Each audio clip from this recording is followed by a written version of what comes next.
This is the Stubbed Toe Show, where Americans come to speak their minds. I'm your host, Kyle, transmitting to you from somewhere under the big sky.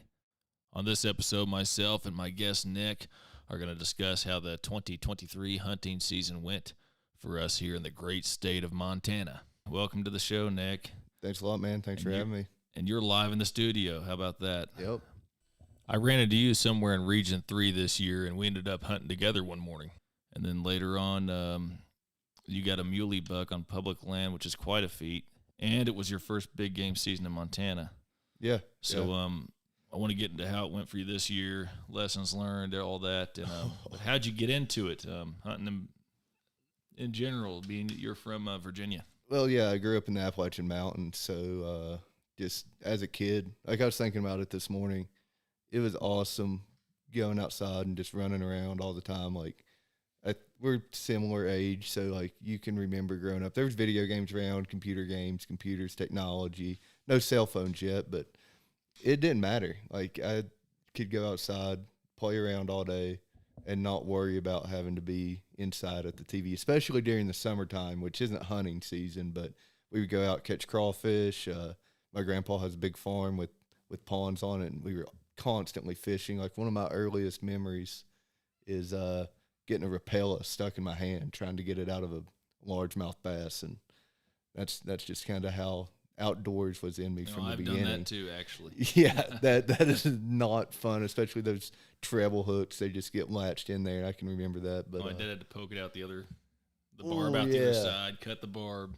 I think about that sometimes, like how crazy it is that I guess our parents just trusted us. I don't know if people have gotten more helicopter parent, I think they call it, where they like always are watching their kids. But we'd be gone for 8 hours, man. It was nothing to just be outside exploring and finding neat stuff to go around with. But my grandpa got me a BB gun when I was 7, and he told me my birthday is at the late end of the summer, and he told me like practice with this, and then the next year, everybody had gardens when I was growing up.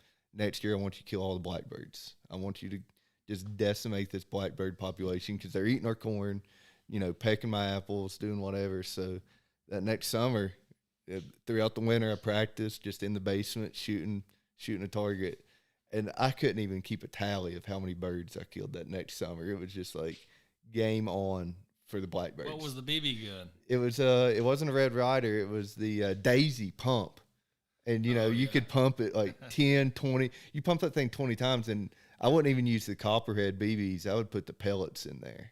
Like I knew what size pellet to put in there, so it was super accurate. No scope, just iron sights. And I had the Red Ryder, man. That one sucked. You couldn't kill anything with it.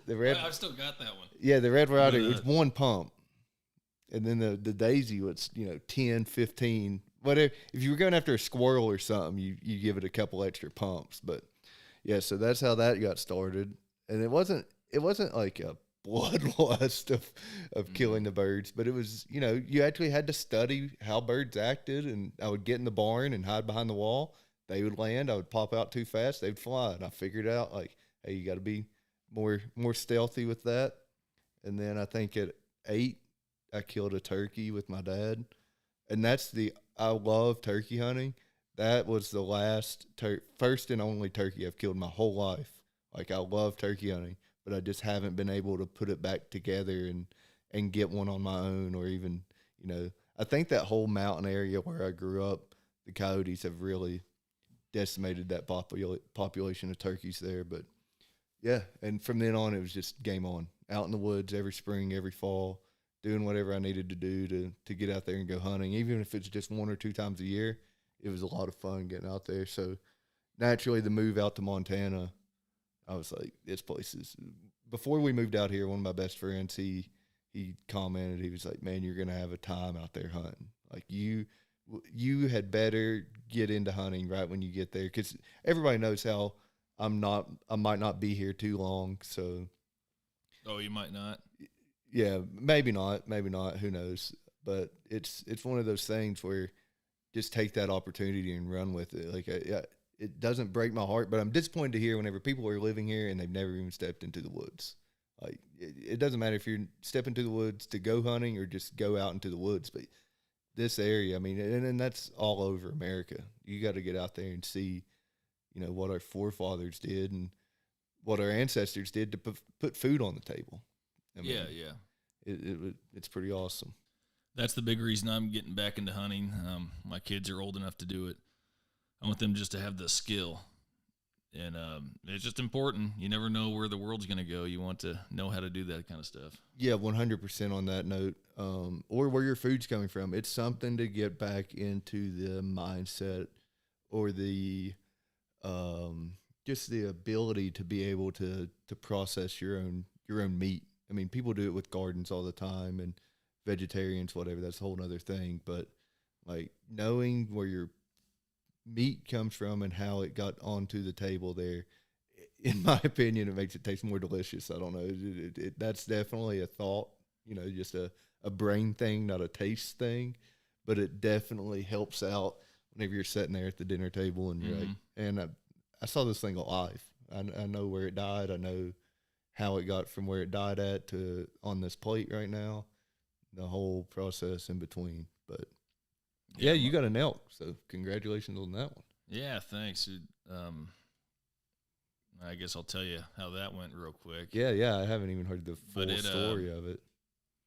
I went to a spot, some public land that I went last year and got a whitetail doe. And really, I was just going for another doe or something again, kind of meat hunter at this stage. Yeah, 100%. We all are. But, yeah, I was sitting there probably 5 minutes after sunset. I'm still in the legal shooting light. Some little spike bull came like 50 yards from me, beneath me, and I was excited to see him. He wasn't legal where I was hunting. I couldn't shoot him, and that was fine. And then I kind of didn't realize what I was looking at. There's two elk. I checked out the distance afterwards, about 160 yards away.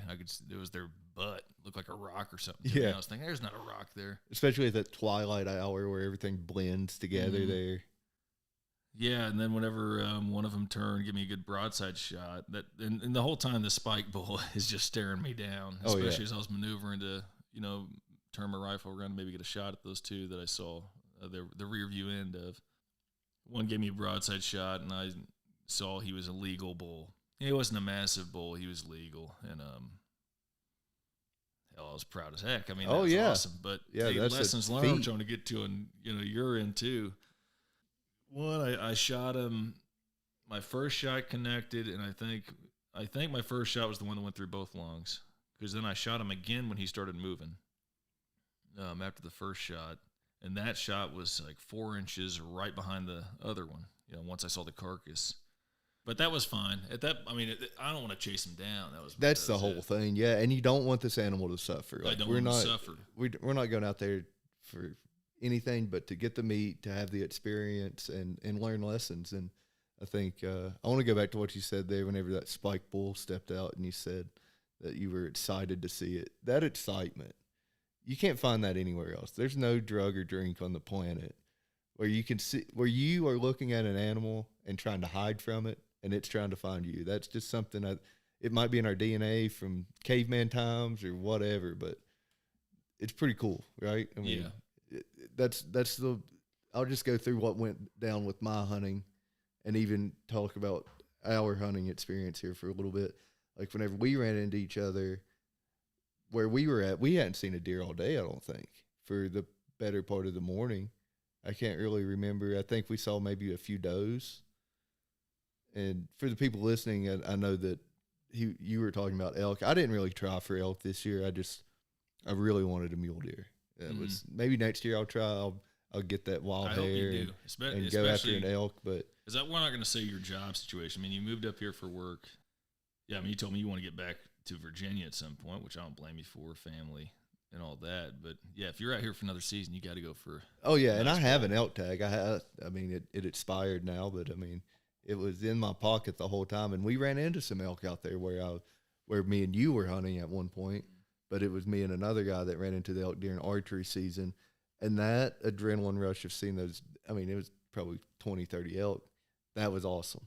But I know it's just me and, my wife at home, and elk is a lot of meat for us. And going back to it, that's what we go out there for. It's just to get some meat on the table and have the experience of getting an animal. And if it's a big trophy buck or bull elk or whatever it might be, that's plus. But before we get into your hunt this year and the details of it, because I want to kind of hear how you scouted and whatever you did. Yeah. But I was gonna say one thing on the elk that I got, and I was talking about the shooting it and stuff, because I got lucky with the opportunity to take a shot. Yes, or blessed with that. Better than 90% of people that hunt, probably. I'm not gonna pretend I'm some awesome shot, but I think I'm pretty competent. So I'm comfortable with taking some shots. I've shot that one rifle a ton, but I'm more into shooting than hunting. Yeah, that's my big thing. And the two things I'll get in real quick just so I can end it, because I want to hear all yours on like lessons learned and stuff. One, bullet weight and all that. Now I had 150 grain power points. Yep. In the 308. So again, I'm comfortable enough shooting. I knew I could make a good shot, which I'm blessed that I did. But that's one thing. I was even at outdoor store today looking at some of the other weights and stuff. I'm like, man, should I get some a little harder hitting? For next year. If I'm going after elk again or whatever. I mean, ideally, I want something that'll kill both. And hey, that's what it did this year. But I wonder, was I more lucky? And that's the crazy thing. Like, I was just listening to a podcast on the way in here. I listen to a lot of hunting associated podcasts. They were talking about this exact thing. It said that some guy shot an elk with the 243. Mm-hmm. And he was like, oh, wow, that's amazing. I didn't think. And come to find out, he had shot it 9 times. So it does make a difference. So people that say, oh, you can kill 9 anything. Times. Shit. yeah. Think about that. Yeah, he was bragging about that he killed it with the 243. Was it stuck? But he wasn't. He left the part of the story out that he had shot it 9 times. So I mean, there are people out there that will debate this, and I think there's books dedicated on it, and probably hours of conversation, episodes of podcasts and stuff. But yeah, it is important, and I think the only way you're going to find this out is with the ballistic data and going out there and target shooting, because your rifle might not like a smaller weighted bullet or a heavier weighted bullet. So that rifle, I mean, the only reason it shot 150 grain, it shoots very, very good with 150s. Yeah. So I kind of stuck with that. But I've got some other rifles. And I just bought this new 30-06. I mean, I have a 25-06 Model 700. Which is great. I mean, that thing's a sniper rifle, and I got it so young, and just played around with it whenever I was younger. Didn't care about what weights of bullets. Whenever you're 17, 18 years old, you just care about what's the cheapest and what's going to kill a gopher or kill whatever you're going after. Yeah. So whenever I moved out here and didn't have that gun with me, didn't have a hunting rifle at all, I went back and looked at the Woodstock Model 700 again because I like it so much. And whenever I got the gun that I got the muley with, I spent a lot of time shooting different weights of bullets to see what would group the best. And then whenever I eventually get into the story of shooting the muley, it doesn't matter how much you practice, nerves are not gonna, it doesn't matter what you do, nerves, you can't practice for whenever you have that big game animal in your scope, It's a lot of mental prep. It is. It is. And that is why you have to go to the range. You have to make sure, again, going back to, you don't want to wound the animal and then lose an animal. And I mean, it does go back to nature in that sense, but it's just, that's not the way you want to do it. You want to be able to put them down in the quickest, most humane way possible. But the bullet weight stuff I got to read more on. I obviously did the job this year, and the only reason I took that shot was because it was just standing there broadside. It was perfect. Yeah, and I was able to shoot off my knee. Couldn't have drew it up. Yeah, but if it was moving or something, I wouldn't have took a shot. That's a hell of a plan you had there. You planned it out that way. It wasn't just happenstance. That was. Oh, the spot? Yeah, you just had it. I'm saying that's the way you planned it out, and it worked out that way. Yeah. But then the other lesson learned, and we can talk about more later, but the hauling it out. Oh, so, man. I shot it like 300 yards from my truck. Yeah. And it wasn't that bad terrain, but But it's an elk. Yeah, I was sitting there thinking, I got this cool harness. I busted that. It totally broke. Yeah. I had some neighbors come and help me haul it out. And even after that, Yeah, I'm never attempting to do that again. No, that's the lessons learned part of it. I know that I've said this before. It's you pay the price with either sweat or money, and in that situation, you paid it with your sweat. On your big game hunt this year, yeah, had wanted for people that travel out west, which I'm not trying to encourage everybody to do. No, it's not for everyone, that's for sure. But I had done it in the past, before I moved up here. My brother does it still much. But you had the one advantage of scouting. Yeah, yeah. How much scouting did you actually do for big game? So my wife is not an outdoors person. She's an outside person. So she likes to go outside for maybe an hour or two, So we would drive out there, and whenever we moved here, I had scouted out all the national forests where I can legally go hunt without asking for permission. And so we found this place out here, and I scouted it for turkey. So last spring, I went turkey hunting a lot, so much that I just burnt myself out. And the problem with last spring was I hadn't scouted for turkeys. So the importance of scouting is getting out there, finding the tracks, finding where they're going to hide out, where they're going to lay down. And for the mule deer that I killed, I hadn't scouted that spot at all. I just saw it on Onyx and said, man, it looked, actually, take that back. I'd scouted it one time, seen a spike muley in there, and was marked it on Onyx and said, there's a spike muley buck in here. I'll have to go back and check it, and then forgot about it. But the spot that we went, I'm out there quite often. Like, I've been all over those woods, especially after this season, now at the end of it.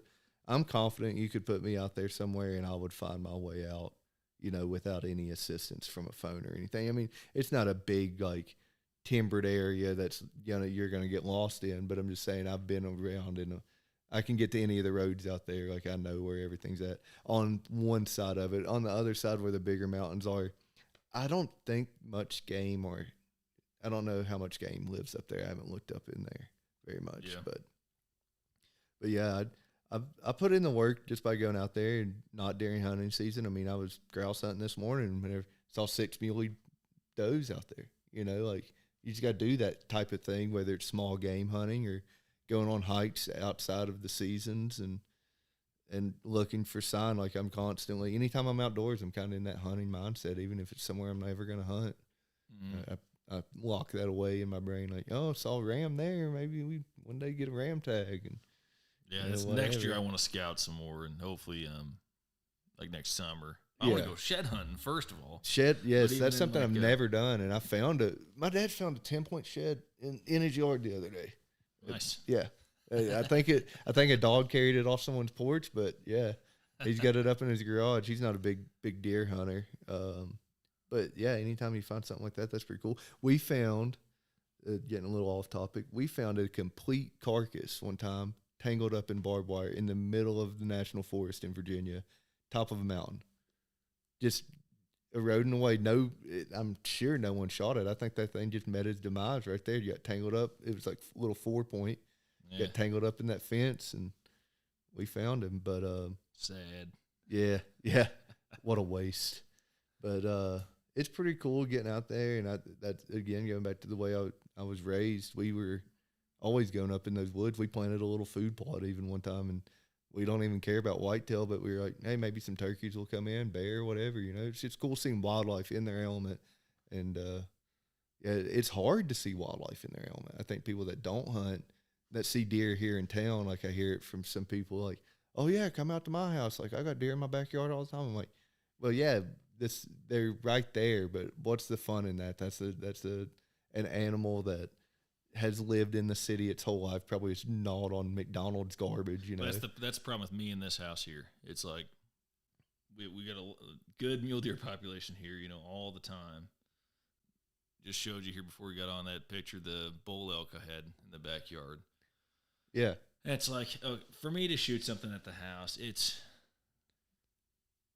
I don't think it's bad. People want to do it, that's fine. But me personally, it's gonna have to be either like some absolute record. Yeah. Or it's reserved for a time whenever you need to meet. Yeah, exactly. That's why I'm kind of holding off on it. That's something else. But you get out into the wildlife, and it's crazy getting out into the woods and seeing how scarce wildlife is. And it's not that it's scarce; it's that they know you're there. They know something's different in their environment.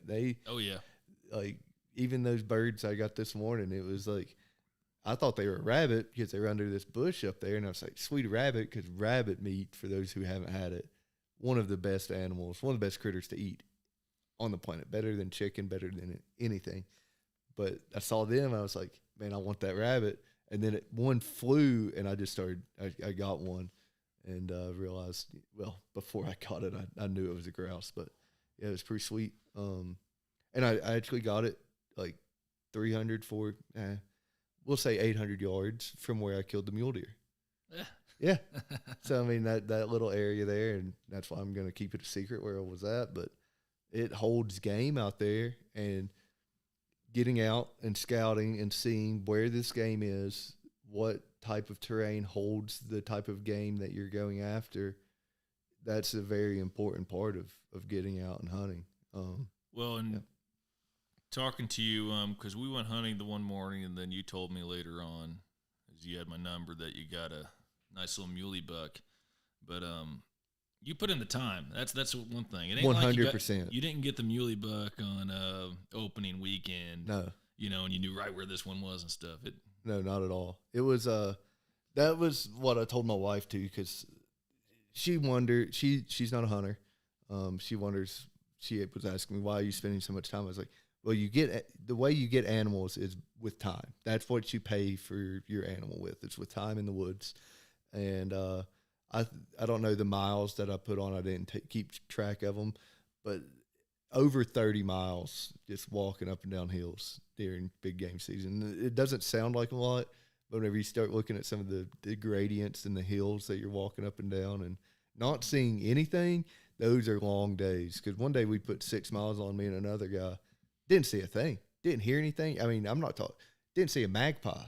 Like, that's a long evening, It's disheartening. It is, and you wonder, is the wind right? And in that case of that day, it was because there had been so much pressure in that area after getting out of there. Well, you'll have to take your wife hunting. I got to take mine hunting. I did one time, and we saw a bigger buck than I killed, but I didn't shoot it because it was like, all right, I'm going to shoot this thing. She's going to start bawling just immediately. Whenever it hits the ground, it was like 30 yards away, and she was pumped too. I mean, I saw it and I told her, like, hey, stop. This is how big of a hunter she is. She had her book in her hand. She was reading a book out there around the same place we were at. And it was probably a good 3x3, or for people that live on the East Coast, a 6-point mule deer. Mm-hmm. And I was like, there's buck. And she just stopped in her tracks, and eyes got big and everything, and started looking. And then I pulled up the gun, and she's like, "You're gonna shoot it?" Like, she was a little. And then afterwards, she told me, she's like, "If you would have shot that thing up, I would have cried." I mean, why? I don't know. She loves animals. She is an animal lover, and we are too.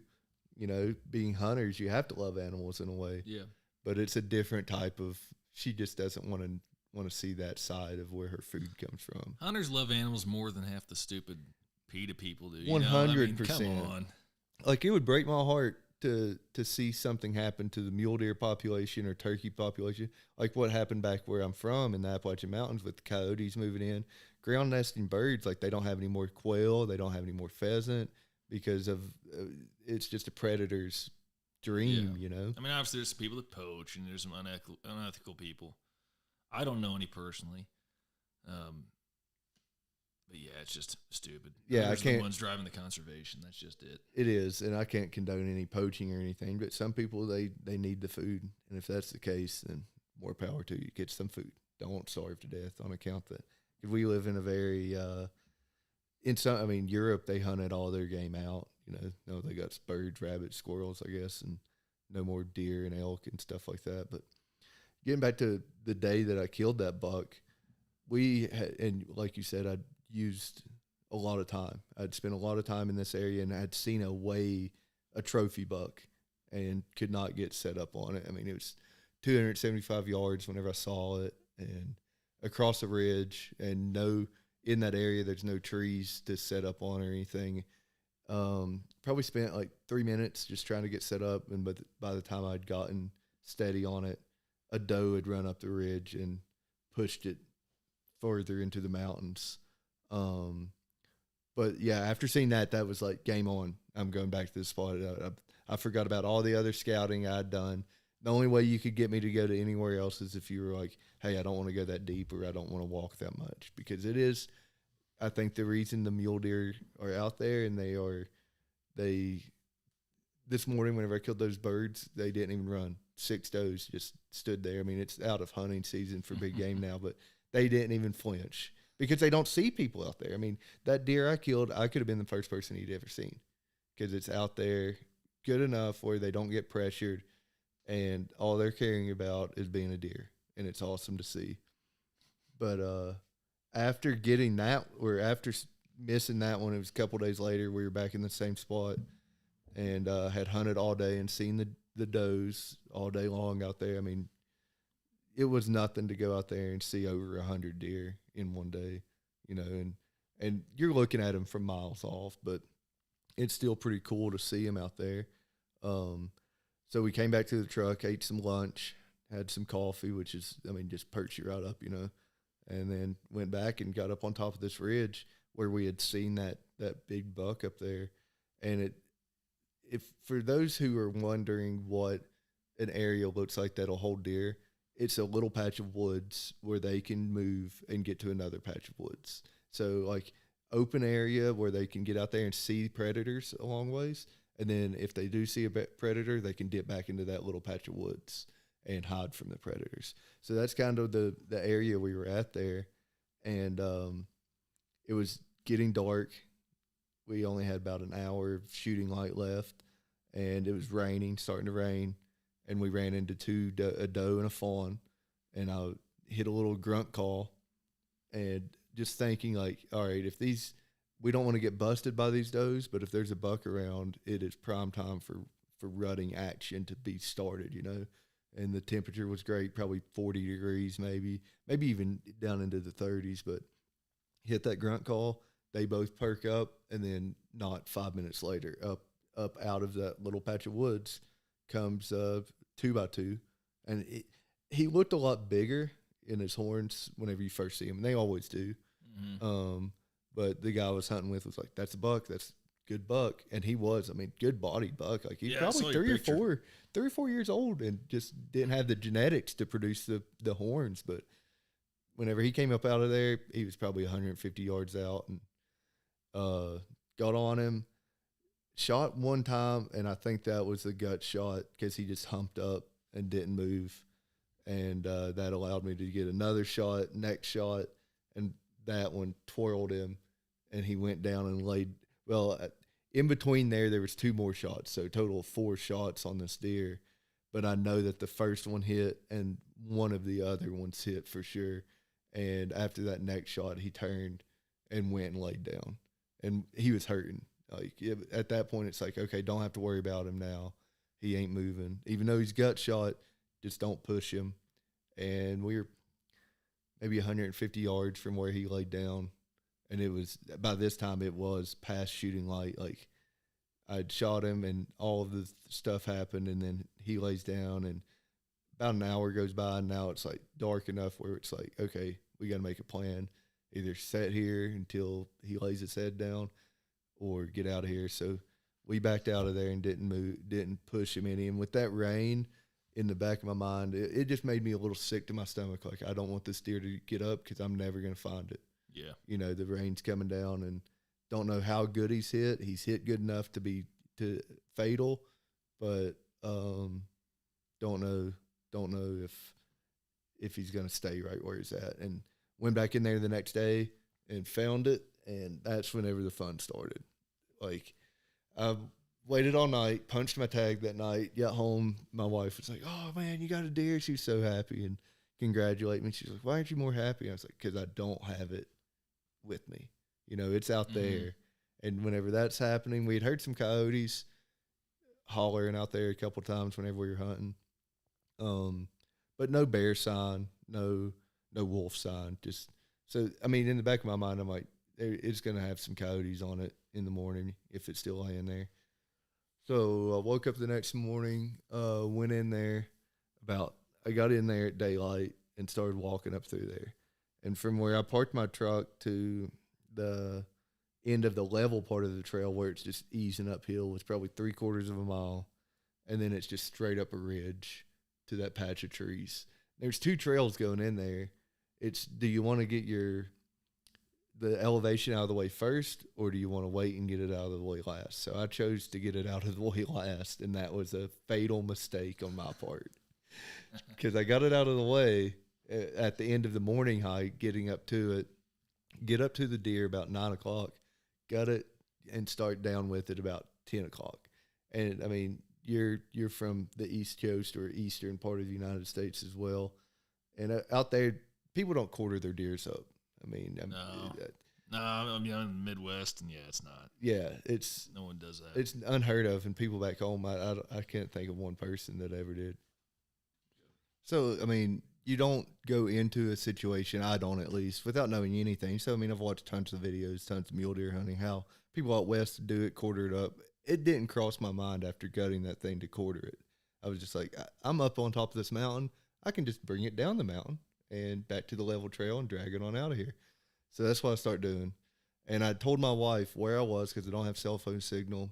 I told her, if I don't call you by 1:45 today, here's where I'll be. You can call an FWP person and send them out to look for me, but it shouldn't take me that long to get this deer out of here. Whenever I get to the deer, again, I didn't know how big of a body deer it was, and it probably weighed over 200 pounds.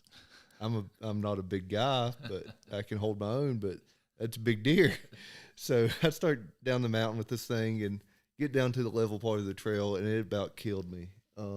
Just getting it down through those draws and burned out forest and down trees and junk, and it rubbed the whole side of the hair off of it. But yeah, get it down to the level part of the trail. And as I went in there that morning, there were some guys hunting, and I told them, I was like, hey guys, I'm not hunting. I've got a deer down up here, so y'all can hunt all you want to. I'll try not to scare anything on my way in, just to let you know I'm back in here. And they're like, all right, yeah, forward to it. Whenever I get it down to the level part of the trail, I was like, I need help. I'm 3/4 of a mile from the truck, and it's not an easy walk. It is level, but there's down trees, thickets, all that. So I'm like, I'll go back out of here. I'll call, I think I called you, called the guy that I was with when I shot it, and then figure it out from there. So I get out and get back to cell phone service, did all that. No one could help me. I mean, and I don't expect anyone to just drop whatever they're doing, and come in there and help you. Because you had called me the night you shot your elk and was like, hey, could you help me drag it? And I was like, yeah, can't drive right now, so I ain't going to make my wife drive out there. I mean, it's just the way it goes. What happens. When you called me, I had, I think I was off that day, home with the kids. But the thing is with that, I usually don't have my phone right on me. Yeah. I tried to call you back maybe a half an hour later. And I was back in there, after it.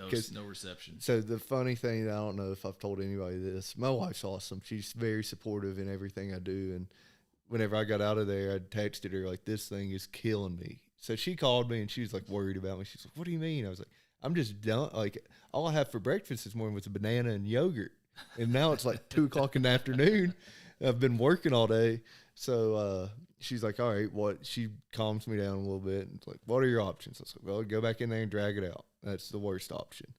Number 2, ask for help. That's embarrassing. I don't want to ask anyone I don't know for help, because it's like one of those things, you don't know how they're going to react. Like, oh, you idiot, you killed something, can't get it out of there.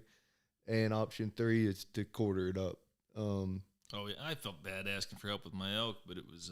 It's something you got to do, and you realize after you ask, like, everybody's so willing to help.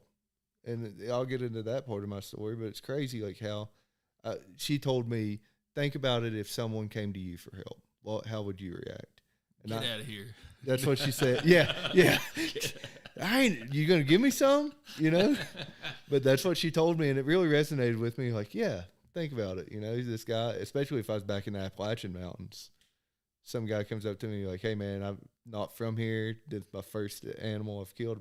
Oh, yeah, man, I'm going to help you out. This is awesome.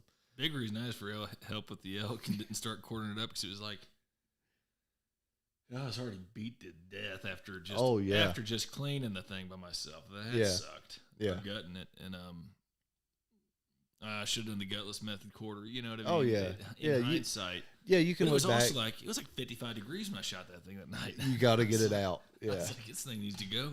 So yeah, that was how that went down. I had one thought ran through my mind. I'm gonna call game warden, see what he says. And I mean, I'm not from out here, and grizzlies live around this area. They live in the Rockies, and I just wanted to get his advice. So I called the game warden, and man, was that a great option, because he just told me, he was like, congratulations, like, this is awesome. You killed the deer. That's better than a lot of people do. Go back in there and quarter it up, bring it out of there. And he was like, if I was closer, I would come with you. I would come and help you out, but I'm not. And he was like, but you got to get it out of there, because, I mean, you can get in some trouble for leaving a game animal like that. And I got lucky. You were saying the temperature when you killed your elk. My deer had sat there in like 30-degree temps below freezing overnight. So the meat was not, even though it was gut shot, it didn't go bad at all. Went back in there, and on the way back in there, ran into those hunters. And man, those guys were awesome. They were up in there. They do this hunting trip every year. They don't even try to kill anything. They just go up there to have fun and camaraderie and stuff. And I told them what had happened and how rough of a time I was having. They're like, yeah, we'll help you carry it out of here. So they came up there, 5 of them, and we all got it out of there whole. And on the way out, they made some comments like, this is why we don't kill anything. Like, whenever you pull that trigger, that's when the work starts. It's not the scouting. Whenever you get an animal on the ground, that's whenever you better have a game plan, and that's you got to stick to it. That's what my neighbor said when he came out to help me drag the elk. He said, I already told myself in the past I was never doing this again. Yeah, exactly. Never pulling an elk out. Yeah, that's the way it goes. But from then on, it was just realizing how awesome people are, because the game warden guy was awesome, wife was awesome, you know, and then the hunters that helped me out were awesome, and then the processor guy, just the whole 9 yards. Well, I knew it was a haul. It was a haul for you. It was, and it's a good drive, but you got to say the name, man. It's Montana City Meats. Yeah, Montana City Meats, man. That guy, he needs to. I left him a Google review because I showed up with that deer, and he told him the story, and it was late in the evening, 5 o'clock maybe. I hadn't eaten anything all day. Smelled horrible, looked horrible probably. And he just, you know, was so helpful, and that's what I mean. Because when you finally called me back, or when you got reception, that's what I told you to go there. Yep, and that guy, yeah, he does a great job. And, I mean, it's not like he did it out of the kindness of his heart. I paid for it, but at the same time, he didn't have to. I know that another place, I'm not going to say any names on here, but another place in town would have probably turned me down. They've been known to do that, I've heard, and just it was awesome. It was really cool, and I don't want to say it rejuvenated my hunting passion. But right there, you got to do something like that sometimes to remind yourself, like, it can be done. Well, how long did it been for you before that? So probably about 7 or 8 years. And, you know, back home, whitetail, it's a smaller deer, and you're always close enough where you can just drag it out and throw it in the truck and go home. Well, 7, 8 years of not hunting or hunting with no success? 7 or 8 years of hunting every now and then without success. And not deer hunting though, just like I've killed a few squirrels here and there, but yeah, no big game hunting. I had about the exact same kind of history there, because I think I went almost a decade without getting a deer, and I hadn't gone all the time. Yeah, I moved to a certain spot for a while. I just didn't even hunt. Yeah, man, I was getting skunked for so long. It rejuvenated me getting the whitetail doe last year. Yeah, I was kind of done with it. Just thinking this sucks and whatever. Yeah, and what I don't know about you, but what I realize is, again, the time that you put into it rewards you with an animal. Mm-hmm. Now, whether you act on that animal and get it or not, that's up to you and how you behave. But if you spend time in good woods or just spend time in the woods, you'll find out. Maybe you'll spend time in the woods for 7 years like I've done and not see anything. And it's like, okay, I guess deer don't live here. Well, yeah. Did you look into why they don't live there or where they do live and stuff like that? And I don't mean to sound so dejected earlier when I was saying like I was about done with it. It just no, it happens. I love being out in the woods. I love being outdoors. I mean, that's why I live here now. But one of the reasons I'm staying out here, you know. When you got other hobbies and family and stuff, and you're not getting anything, it's like, and it's like I was wasting time. You can go on YouTube or on the internet anywhere, and you know these podcasts of professional hunters, and you don't realize it when you're watching stuff or listening to stuff like that. That's what they do. They don't have other jobs. That's why they're successful, and that's why they get big game animals and trophy animals so much, is because that's what they do. So if you treat it, you don't have to treat it like a job, because it is a fun passion and a hobby. But if you treat it like, all right, my day's off, I need to go out there and spend this much time in the woods and find something, then it will reward you. And you have to spend a little bit of money too, because I mean, you know, the rifle and GPS or whatever, you know, whatever apps you're using to get around out there, you definitely get rewarded for the money you spend. And the scent cover up stuff. I've never been a big scent guy. I used to, you know, back in the mountains, take bows up in the mountains, sometimes try to get whitetail. And I never realized until out here how big of a difference it makes, because this first year I really used scent cover, and it helps. Like those deer, we would be within 100 yards of the does, and they wouldn't smell us at all. It was crazy. So now back where I grew up, there was a lot of tree stand hunting. Like that was it. Was it the same for you where you're at in Virginia, or not so much because of the mountains? Yeah, definitely. I've ran into people's tree stands on national forest land where they lock them to the tree and stuff. And my dad, he's a big time hunter. He likes getting out in the woods, and he likes just goofing off out in the woods. He likes, like I feel so bad. I've yelled at him before to be quiet and stuff, but he just has that much fun out there. And it's not about getting anything. It's just about being out there and seeing some cool stuff, like falling asleep in a tree, or like hiding from me when I'm a little kid. Like that's the stuff he would do whenever we were out there, and you know, and just exploring. Like I remember walking up on this big rock one time, just in the middle of the national forest in Virginia, this humongous pillar out there, and he's like, "How do you think this rock got here?" I'm like, I have no clue, Dad, but I'm looking for a turkey. You know, I'm not really trying to study this rock out here in the middle of the forest. But that's the way he taught me how to hunt, was like the stalking method. And I think that's the way, that is a more true form of hunting, because it's harder for sure. Setting in a tree is hard too. You got to have some patience, and you got to really scout your area out. But whenever you're down on the ground moving, man, you can cover so much ground and see so much country. And I think it might put your percentages up if you can do it the proper way. I think it's a lot of people like throwing shade at different kinds of hunting, you know, and it's just, I can't do that at all. I don't really care. I don't as long either. as you're successful, making other people look, unethical stuff. Yeah, because everybody's different, and even out west. I mean, out here, probably some people that like going in deep don't like people hunting out of their truck or whatever too. Yeah. But hey, guess what? When I'm old and I don't walk around so good anymore, I'm probably gonna be hunting out of my truck. Yeah, that's what I'm gonna have to do. I mean, hunting out of my truck. I don't mean shooting out of it. Yeah, exactly, 100%. I'm glad you brought that point up, because I don't really want to touch on this too much, but like, in another western state out here, they're trying to pass some legislation against big game. They call it trophy hunting. Have you heard this? No. Yeah, they're trying to. I don't know where it's at, which state it is, but I know they're trying to pass a law, and it's called ban trophy hunting. And the law pretty much entails they don't want people killing mountain lions with hounds. So, okay, you don't agree with killing mountain lions with hounds. Where do you draw the line of where it's ethical to kill an animal? You know, is it ethical to chase a bear with a hound? Is it ethical to go after a bird with a hound? You know, I don't like these hunting laws that go after a type of hunting like that, like trapping laws or anything like that, because it becomes a slippery slope. And I know people say that a lot, but it does. The stupid trapping stuff, the anti-trappers out here. I mean, just move. That's all I tell them. 100%. Yeah, it's part of the life. It's what America was founded on. The West, at least. I mean, that was the first guys that came out here where besides the natives. It's a historical thing.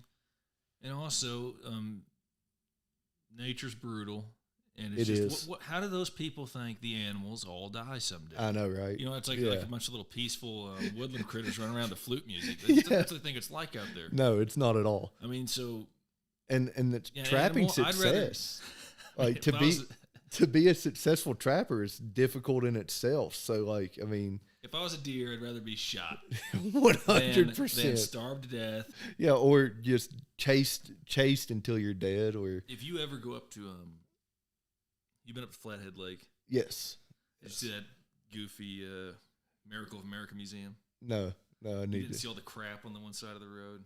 No, I didn't. Crap tongue in cheek. Okay, if you go there, keep your eyes open. There's a big museum there, but they've got some exhibit about just how it's an anti-wolf exhibit. Oh, Whoever's okay. got that against wolves, but man, he's got pictures. He's got pictures of a doe, and it's got fawns eaten out of the inside of it. Oh yeah, that's what I mean. That's nature. Yeah, that's the world you live in. No matter how much PETA wants to, or whoever out there wants to disagree with hunting and trapping. Suck. And the trapping thing, the one that cracked me up. I mean, okay, if this has happened, I'll feel real bad.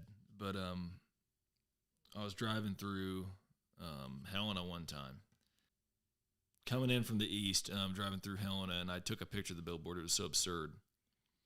But it was Trapping Effects All or something, and it had a bunch of little square pictures, and it showed like a bald eagle, a dog, and then it showed a toddler.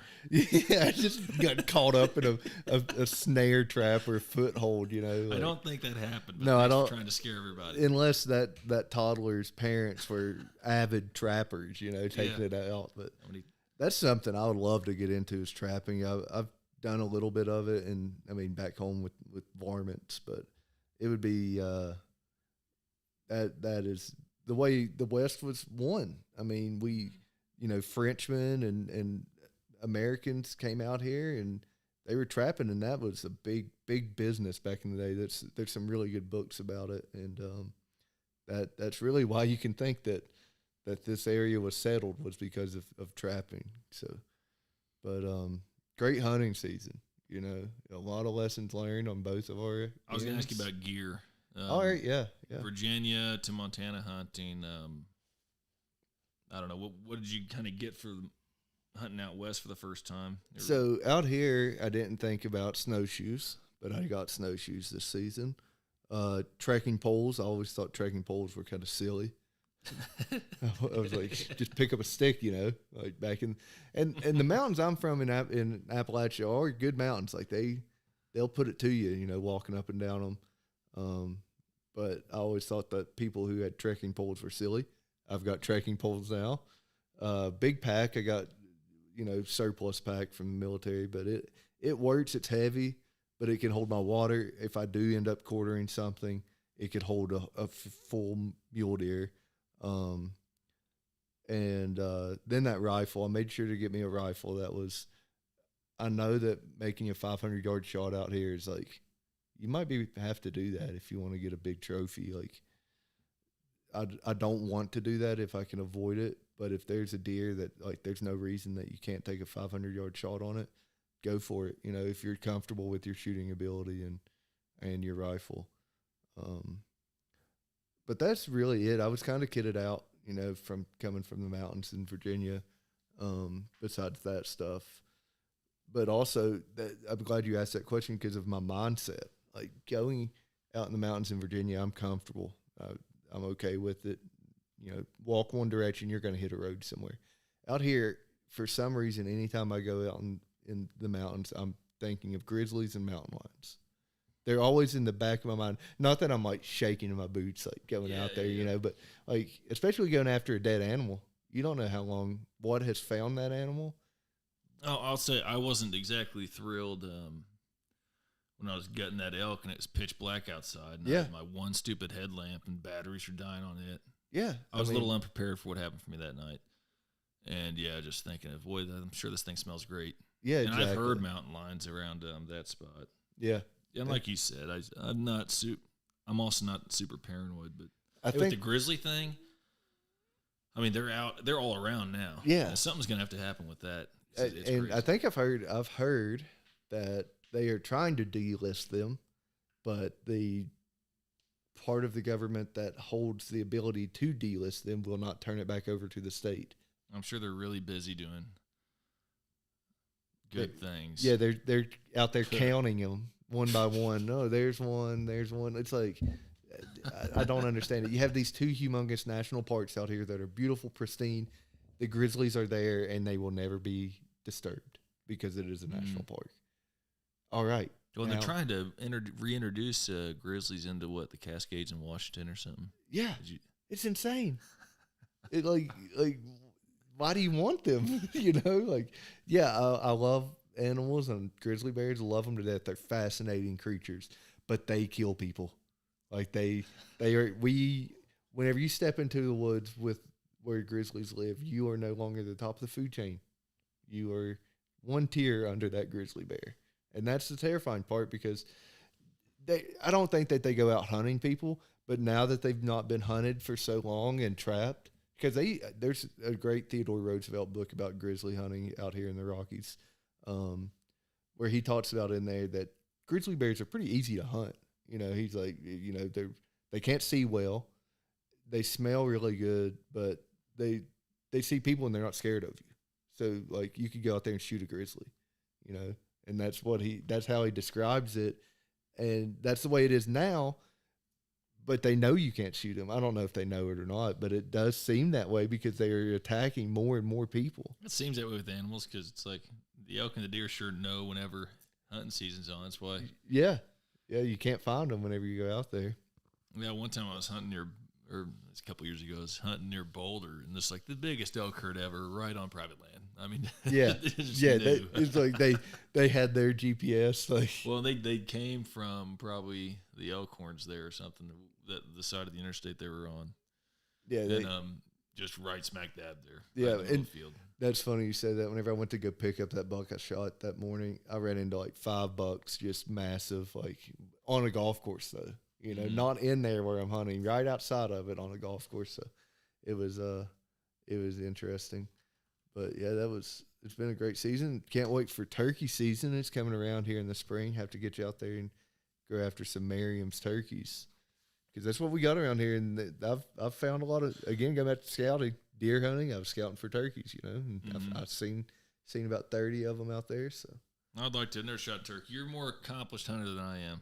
I wouldn't say that. I think that had too much. I think that it's just all about getting out there and doing it. I mean, even whenever going back to when I was a kid, like we would shoot at birds or moles or groundhogs, gophers, whatever. Varmints, what we considered varmints, because they're disturbing your whatever you're growing.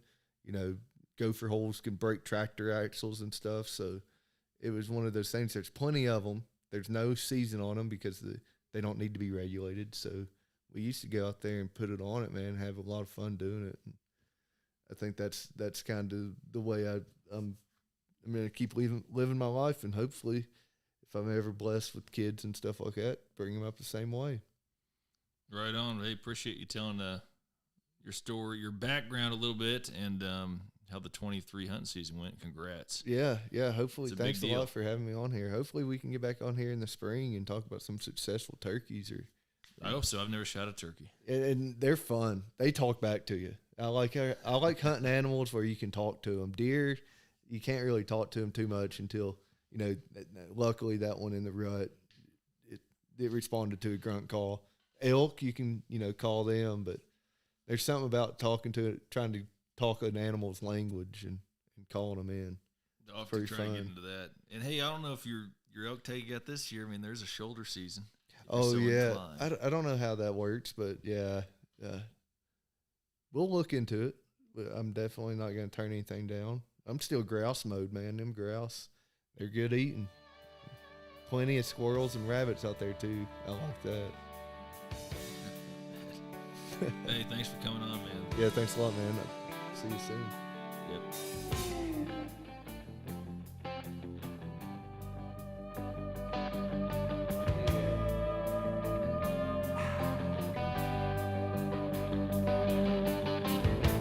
We're not alone when we're in the great outdoors. We got his spirit, we got his soul. He will guide our steps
I hear you, Fred.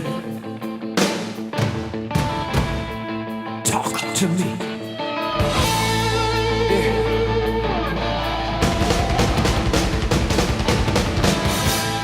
It's alright. Yeah. Let's go hunting, baby.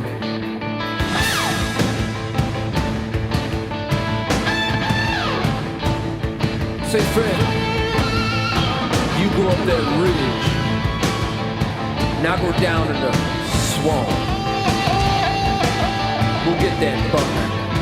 If some of our teenage thrill seekers really want to go out and get a thrill, let them go up into the northwest and tangle with the grizzly bear, the polar bear, and the brown bear. They'll get this that will cleanse the soul.